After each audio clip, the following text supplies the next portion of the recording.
It's been an absolute monster week for the crypto news cycle once again. Hard to keep up with everything that's going on. Luckily, we have NLW with us to unpack it all for the Friday Five and let you guys know everything that you need to know that happened in crypto this week. Let's go. Let's go.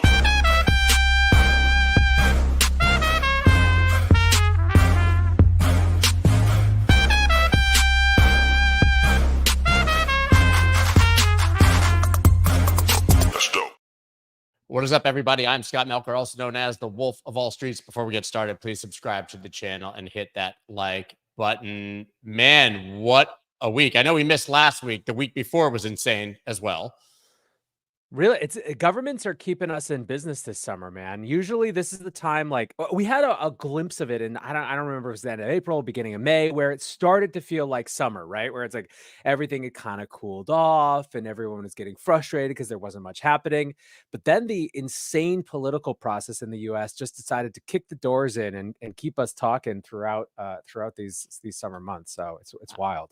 Yeah, I mean, I'm old enough to remember when the political environment in the United States for crypto was bad. It was contentious. Donald Trump was dismissive of Bitcoin. Your kids are old enough to remember.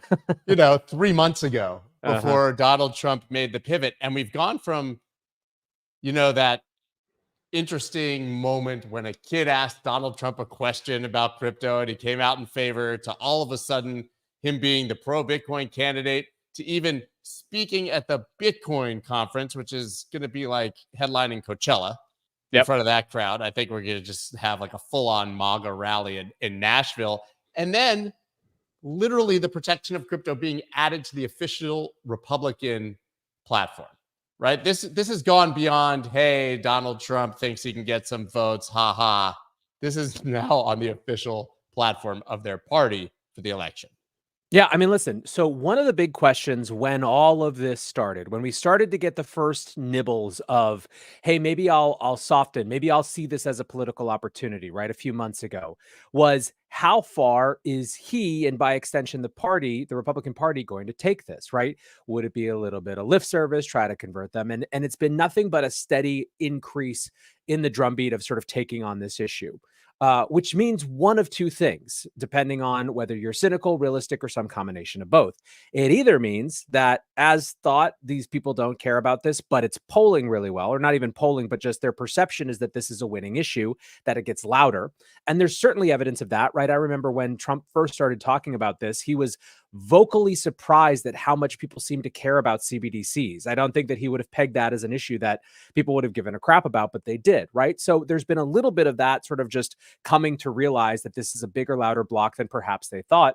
But then secondly, you have to sort of take off your cynical hat for a moment and remember, hold aside Trump himself, when it comes to just the Republicans in general, there has been a loud group of people in that party, elected officials in that party, who have been champions of crypto for quite some time, and Bitcoin specifically, right? I remember Patrick McHenry when the Libra hearings were happening, back 5 years ago now at this point, and he kicked off with that incredible statement about the world that Satoshi created. And it was a pretty blazing banner that there were folks in Congress, who were paying attention to this, particularly on the Republican side of the aisle, though not exclusively.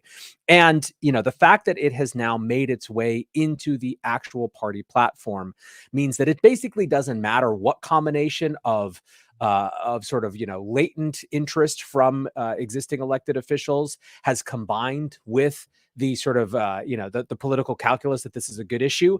We have officially entered the political mainstream in a way that did not look possible even 6 months ago.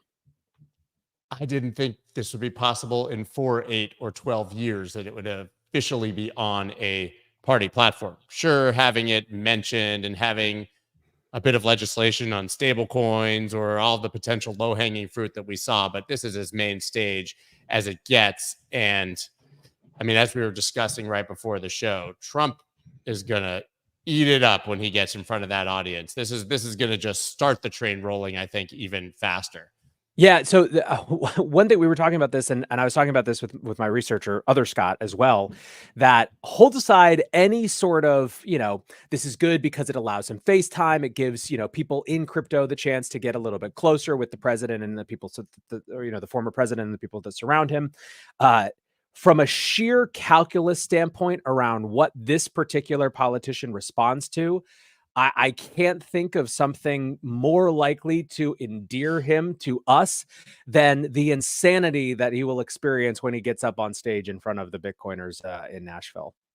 Yeah, I really think it's going to be absolutely wild. Interestingly, it was, I think, just last year at the Bitcoin conference that RFK was the crypto candidate and actually announced his candidacy. Right. So You know, pretty wild. I think I've seen a number of different people, and this is very natural, I think, who get frustrated when something that RFK, has sort of put on the map becomes adopted by the political parties.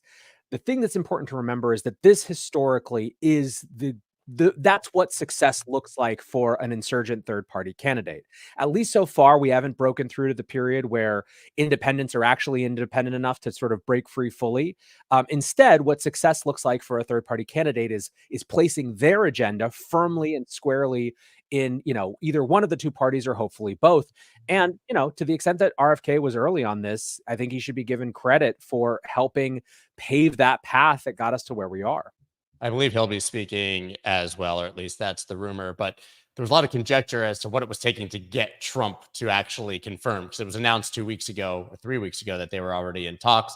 People were saying that maybe he would keynote, but obviously, as we know with any politician, if you're going to show up to an event, you need to have a fundraiser, right? And what would a ticket look like, and what would be the minimum? And I had heard conjecture it would be about $1 million that he would come for. I saw yesterday I was invited. The fundraiser is $60,000 a ticket. So at $60,000 a ticket, if he gets 100 people to show up, that's $6 million right there, and they're expecting many hundreds, if not thousands. Yeah, so beyond even him getting on stage in front of this audience, he's probably going to raise $10 million plus dollars. It's about $60,000 a ticket to attend. It's so I hadn't heard this, but you know what I hear when I what I see when I hear that is it's 1 Bitcoin. That's basically what he's saying. The price of this meeting is 1 Bitcoin. So it is a, people will make that connection. It is a broad strategy, clearly, like get more people in at that level. I guarantee you there will be a lot of people for whom this would be the first sort of like big political donation, quote unquote, that they've ever made. It's very smart. It's a smart strategy. I mean, I think a whale pass to the Bitcoin conference itself, which just gets you like an extra day and a party or something, is like 12 grand. I mean, Yeah, we know that the people who show up to this thing, even the retail that show up, have money and it's just, I mean, it's wild. It's wild. Do you have the actual statement from the Republican Party platform that we can pull up? I think it's I worth. do not have it in front of me, but I will look it up as you. Let's hunt it down while we talk about it. So I think what's relevant about this too is, like, obviously we're talking about the political implications of it. I think that's natural, right? It's sort of, the big story in some ways is just its presence at all. However, it's worth noting that this wasn't just sort of a lip servicey type statement. This was something that if you had asked the crypto community to come together to kind of write this, it would come out something like this, right? It was 3 sentences. I don't think it's in these 20 sort of overview bullets. I think it's deeper down in it. And it's in the innovation section that includes AI and nuclear as well. Or maybe it doesn't include nuclear, but whatever. It's the technology section. But it enumerates a goal of a right to mine, of a right to mine Bitcoin, of a right to self-custody. It articulates an anti-CBDC position. It is a crisp, clear, it's a statement that I think, hold aside the origins of it, if you removed American partisan politics from it, I think that you'd probably have something like 90% agreement among crypto holders around all of these principles, which is a pretty fascinating thing. I think that also reflects the fact that we sort of learned this week that, in addition to the stuff that we've seen that's been very public, right? The Ryan Selkis, being loud and sort of like leading the charge for this, in front of the cameras, so to speak, that behind the scenes, there has also been a lot of engagement, right? Preston Byrne talked about how, I think back in February, he was reached out to by a Trump a Trump surrogate, and asked to really discuss this stuff, right? There's what would it look like to to actually embrace crypto beyond just making statements about it in campaign speeches? What would it look like as part of a platform? And he said that, he was sure that it wasn't just him and there were others that had sort of been pulled in. But a lot of the things that he discussed were the things that ended up in this final this final statement.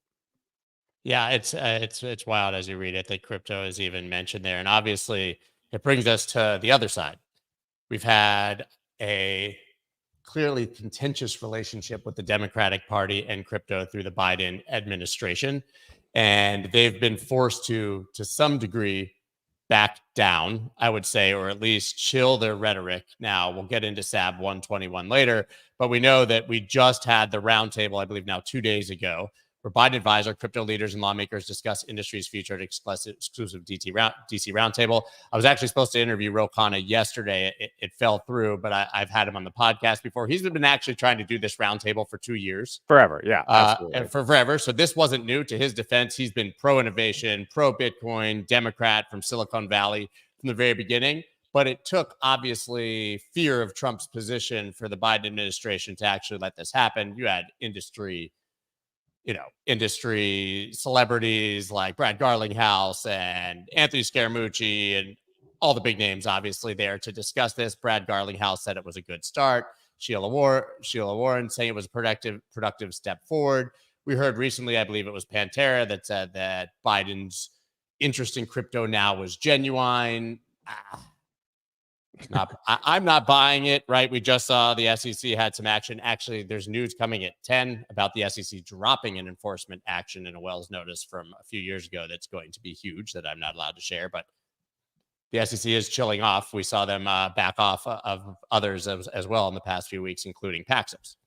So a couple things that I think are worth noting about this particular meeting. So to your point, Ro Khanna is not new to this conversation. He's not sort of just diving in to try to unfumble the ball after it's been fumbled from a political process standpoint. And I think that it's worth remembering or digging into for those who weren't paying attention back then, that up until Luna a little bit, but especially FTX and the collapse of FTX specifically, it was remarkable the degree to which crypto had not fallen into strict partisan lines. During the infrastructure bill fight in 2021, yes, it was the sort of Democratic leadership that snuck that provision in. There was clearly animus towards crypto in the Treasury Department. But when it came to trying to resolve it, right, trying to figure out compromise language around the way that brokers would be defined and trying to protect developers and things like that, you had Republicans and Democrats lining up to try to fix the language, and you had Republicans and Democrats lining up to try to keep the language as strict as it was, right? It was not a clear line, back in 2020, 2021. What's more, you had loud and vocal supporters of crypto on both sides of the aisle, and watching any number of hearings would show you that. I think it is also fair to say that perhaps the Republicans who were louder back then had a little bit more esteem or just, place in their party, right? You're talking about the head of the House Financial Services Committee. You're talking about someone who'd become the minority whip, right? These are folks who are a little bit higher ranked relative to their party than others. But it wasn't like there was, even just on a numbers perspective, there was not just one party who was owning this issue. It was really only FTX that it started to get more stark. And my interpretation was always around that time that it wasn't that all of a sudden the pro-crypto Democrats had gone away. It's that there had always been a competition in that party between the pro-crypto Democrats and the Elizabeth Warren and, what would become the anti-crypto army. And in the wake of the FTX collapse, there was no one who wanted to stand in the way of the anti-crypto army anymore. There weren't people who were willing to expend their political capital to check that. And it didn't even really seem to me, and this is also the confirmation that I got from people who were behind the scenes and in discussions, that FTX bred some big new set of political antagonists. It's just that the existing political antagonists had more of a free rein to go after it. And so inversely, what I think is happening now and what I think this meeting with, that Ro Khanna set up reflects is a shift where, again, I don't really believe that anyone's politics around this issue have changed. It's all just a balance of power question about who's able to lead the agenda. The anti-crypto army had their chance. This has now become a political issue where the anti-crypto army's, wing of the Democratic Party's ideas have been, revealed to be a liability. And so the pro-crypto side of the Democratic Party is once again getting a leadership seat on this issue. And that's the sort of shift that you're seeing. I think it would be way premature to think that anyone has actually shifted their opinion in the Biden administration. But the fact that the political calculus around it has changed is a meaningful signal. Listen, I think all those people were hushed and they're allowed to talk again. Yep. I think that's the reality, right? SBF crushed the perception of crypto with politicians of the Democrat Party because of Maxine Waters and Gary Gensler. And those who were pro-crypto had to be quiet and get in line because of Elizabeth Warren's anti-crypto army. And now they're allowed to talk again. They never stopped being pro-crypto. They just stopped talking about it because it was politically unpalatable for their party. 100%. I mean, that's really it. But, it's a watch what we say, watch what we do, not what we say situation. Biden can say whatever he wants, but he vetoed SAB 121, which was obviously a bipartisan bill that came through the Senate and Congress. We've talked about it here before. Chuck Schumer, 9 other Democrats flipped against Elizabeth Warren, literally right in her face as she was talking on the Senate floor, urging them not to. Went to Congress. I think 70 Democrats flipped. It went to Biden's desk, and as he had promised, he vetoed it. This would have allowed legacy institutions, banks, State Street, BNY Mellon to custody Bitcoin. Seems like the biggest layup for the government to say that we would want these assets protected. And now it went back to the House for them to try to override the veto, and they failed. So this remains in place. Watch what I do, not what I say. Biden can say whatever he wants. They vetoed this. Yeah. I mean, listen, this is completely expected. The seriousness. I mean, listen, the overturning your party's policy is a big step already, right? And that's why that was such a notable moment when it happened. Overturning a veto is such an incredible act of, a declaration of, war in some ways, that I don't think that anyone realistically expected this, in spite of it being frustrating. And, listen, there are a lot of folks in the sort of who are focused on the political side of crypto who are, guarantee you, having conversations behind the scenes to figure out which of those Democrats who flipped only did so because they knew it was going to get vetoed, so it was safe space to do it, versus who were seriously changing their opinions. But from our standpoint, this was always going to be this way. It just sort of confirms that for whatever thawing there might be, it is at best a thawing. It's one of those moments where you want to put on shorts and go outside, but it's still freezing. Yeah. Now we can finally move beyond politics, at least slightly, to the German government and their selling of Bitcoin. Seems like they're almost done, right? We know they had over $2 billion in Bitcoin. They have less than 5,000 tokens left. It's just interesting, especially in this story, because Arkham and others can track these wallets, see this movement exactly. There's no conjecture as to what's happening. The German government has literally no idea how to efficiently sell Bitcoin. They're dumping it on the open market on Coinbase and Kraken and other exchanges, and they should probably just hold it.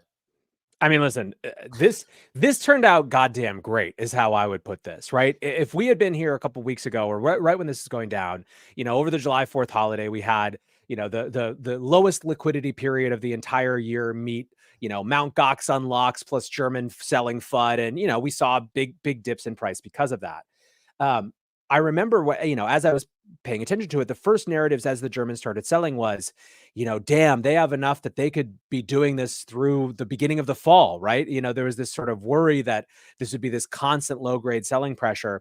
And instead, they just decided to fire sale this stuff. Like, I mean, literally hurl it out the window, without any consideration of how to actually do it. Look, there's been numerous German politicians who are basically shaking their heads in disbelief at this whole strategy for numerous levels. But for us who are sitting here in the industry, I'm sure you've had this conversation numerous times with numerous guests over the past couple of weeks. This is one of those, like, it doesn't change any fundamentals. You just get through. It's a single sort of moment of selling pressure. The fact that they decided to hyper compress it into, whatever, a small number of days is nothing but good for us from the standpoint of moving past it. Yeah, it'll be like the GBTC sell-off, right? Just this sort of immediate knee-jerk reaction, and then it's out of the market, and things probably float right back up when they're supposed to. I mean, in the same vein as this, we do have to give an honorable mention. We may have discussed it 2 weeks ago. I can't remember if it was last week, to Coinbase, who got a 30 million plus deal with the U.S. Marshals, which is a part of the DOJ, to sell seized Bitcoin on Coinbase and other tokens and to custody it while the SEC is deeming Coinbase an illegal exchange that doesn't have a proper broker license.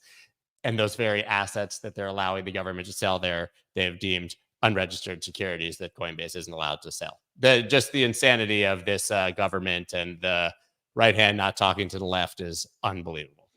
Listen, if you're a person who thinks that one of the reasons that democracy is, for its faults, the best form of government we've yet invented, a big part of that is that the messy inertia of the system creates its own stop on things shifting too radically, right? From flying from one side to another. And I think that anyone who's lived through crypto policy for the last couple of years has seen a firsthand example of that, with fits and starts in one direction and one party, even one department going in two different directions at once. And so if you think that it's generally a good thing that things don't happen all that fast from a kind of a governmental risk standpoint, there are worse things that could have happened, but it is pretty wild to see the blatant hypocrisy when it comes to these enforcement actions. And now we get to pivot slightly from crypto to crypto adjacent, but still sort of the United States government. And it's, of course, our friend here, Jerome Powell, king of the soft landing, earning himself a legacy as the greatest Fed chairman of all time. Slight sarcasm. But people seem to be very happy with what's happening. Inflation cooled for the first time in 4 years, month to month. Only a 0.1% drop, but at least it was a drop month to month. And of course, we had expectations of 3.1% with inflation overall year over year, 3% coming in, meaning more fuel to the fire that we might actually see rate cuts this time. I think we're at over 85% now on predictive markets of cuts in September. Jerome Powell maybe getting what he needed here to give people what they're expecting, which is rate cuts. Should this even matter to Bitcoin? Is this priced in? I mean, what are your thoughts on this generally? I mean, it shouldn't really matter, but it does, right? The more that we intersect with traditional markets, the more that these things will matter, at least for a portion of the Bitcoin buying base, right? I think, look, my guess is that the way that history will view Jerome Powell is that he was really great when the answer was staying the course, and he was really bad when the answer wasn't staying the course, right? A big part of our inflation was that we went too long staying the course. However, on the flip side, at least so far, his sort of firm or disconnected even hand in terms of, being unwilling to entertain and even indulge in these sort of rate cut fantasies has paid off so far, right? Or at least it's made it so it hasn't contributed to a resurgence of inflation. To the extent that there's anything interesting about the testimony this week, it's that there are verbal indications that they are clearly shifting over in Fed land from the inflation part of their mandate to the employment part of their mandate. The whole conversation was around that. It was paving the groundwork for that to become a greater concern. There's more softness being acknowledged in the employment numbers that we're seeing. There's an acknowledgement that they don't want to hold things for too long and potentially cause an unnecessary recession on the other side. But his default is still going to be to slow play it. And as we've discussed before, I think Powell is very aware of the fact that the second he gives an inch on turning around this narrative, the markets are going to race so aggressively into, we're now in the post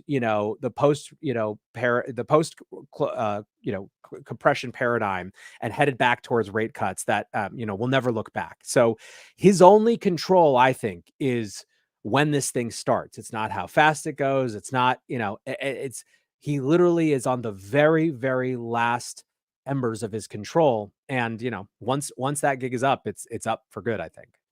Yeah, it's been interesting to see the market reaction. A lot of people were pointing to the fact that yesterday on this news, we saw tech sell off, the first 2% down day, I think, in like a year or 6 months, whatever it was. I don't want to quote it.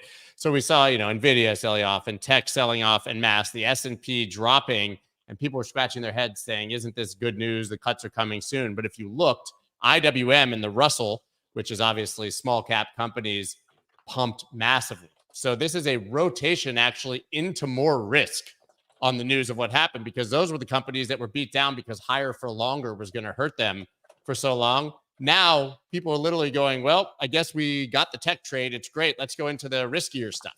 Right. So just as an interpretation of the market, I think there was a lot of confusion, but people are really expecting this cut is coming. Listen, I think the best move for Powell right now, probably politically and for the actual market, would be just do 125 bit cut and then just do nothing for like another year. But like you said, I don't think that happens. I think the pressure once he turns to keep going is going to be too massive. Yep, absolutely. And the final story that we have today, CFTC Chair Rustin Benham says 70 to 80% of cryptos are not securities. To be clear, it was in Illinois court, and he said Bitcoin, ETH, definitely digital commodities under the Commodity Exchange Act. But then he did go on to say 70 to 80% of cryptos are not securities. Gary Gensler is having just a rough run here. Doesn't mean that this is true, but it means that the CFTC and SEC still not giving an inch on who's going to eventually regulate this market and how these things should be qualified. Yeah, I mean, I think the biggest thing to take away from this is the Overton window shift on this discussion, right? 6 months ago, it would have been, 80% plus are securities. And certainly the CFTC has a vested stake in this. Rustin Benham has a vested stake in this. But the fact that this sort of passed without challenge and is, this is now part of that discourse, I think is extremely notable as just a further reflection of where we are and how things are shifted. Do you think it actually means anything as far as policy, or do you think that this is just job owning from regulators looking for sound bites, clickbait, and jockeying for position maybe into the next administration? From him, absolutely job owning and jockeying for position. The question is whether, as again, politicians are forced to actually deal with these issues, right? There's upcoming comprehensive legislation being debated. Does this sort of figure stick out as a reference point to begin the conversation? If you're going into a conversation around where one of the key questions is how to deal with these things, are they securities, are they commodities, are they some in between? Then if everyone's from positions of authority like Gary Gensler are saying they're certainly securities, a politician who's assuming good faith is going to go in with that sort of perception. The fact that this is now a competing narrative means that I think a lot more people who still, for whatever reason, haven't been paying that much attention are going to go in with a broader and wider sort of sense of what the possibilities might be. And while they talk and discuss, we launch like 500,000 new coins a month on Solana. So good luck keeping up with that and trying to determine what those are from a regulatory perspective, right? Mm-hmm. No chance. Well, I think we covered it all. Nailed it. 30 minutes. Perfect. Done at 9:30. Guys, follow NLW. The breakdown, of course, you should be listening to it every single day, just like I do. Great coverage there. Man, it's just going to get crazier. So we knew that the election was going to get crazy, and we thought it was going to be because of AI and deep fakes and stuff. And now it's crazy for us. Now every day is going to be, how else will crypto be played into this? So it's going to be entertaining regardless. It is funny, as someone who does a daily AI show and a daily crypto show, I would not have anticipated that numerous days in the summer there'd be more going on in crypto than AI, just based on the past couple of years. But politics trumps everything right now. No pun intended. Pun intended. I think we've got nothing but tailwinds for the next few months. But man, I guess I'll put on my my hat with my beers in it and my straw and wear an American flag and head to the Bitcoin conference now. I don't know how that works, but I'm assuming you're going to be there. I will not be there, but I'll be watching for sure. Oh, come on, everybody will. All right, man. That's all we got for you guys today. Thank you. Have a good one, man. Later, guys. Bye.